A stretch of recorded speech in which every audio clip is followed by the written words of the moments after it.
नमस्कार मित्रांनो, आजचा दिवस म्हणजे 6वा दिवस. आजच्या व्हिडिओमध्ये आपण पाहणार आहोत की स्वराज्याची राजमुद्रा म्हणजेच ध्येयाचा अधिकृत शिक्का याच्याबद्दल आपण जाणून घेणार आहोत.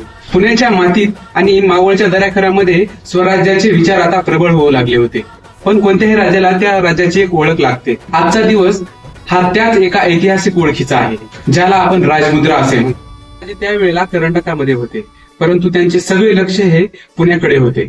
शिवरायांच्या मनामध्ये स्वराज्याची एक ज्योत पेटली आहे हे त्यांनी ओळखलं होतं. त्यांनी यासाठीच शिवरायांना एक मुद्रा पाठवली होती. ही केवळ एक मुद्रा नव्हती, तर शहाजीराजांनी शिवरायांना दिलेले एक शुभाशीर्वाद होता. शिवरायांनी ती मुद्रा हातात घेतली. त्या काळामध्ये बहुतेक शिक्के हे फारसी भाषेमध्ये असायचे, परंतु शिवरायांना दिलेली मुद्रा ही संस्कृत भाषेमध्ये होती. त्या मुद्रेवर कोरलेले शब्द होते, प्रतीपचंद्र लेखे वर्धिष्णुर विश्ववंदिता शाह सुनो शिवशैषा मुद्रा भद्राय राजते.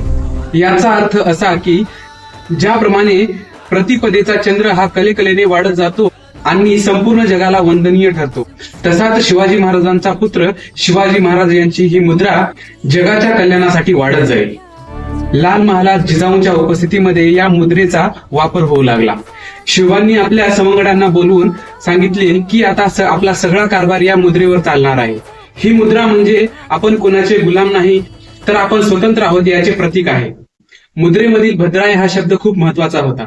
याचा अर्थ असा की हे राज्य कोणाला त्रास देण्यासाठी नाही, तर प्रजेच्या सुख समाधानासाठी आहे, हे शिवांनी स्पष्ट केले होते.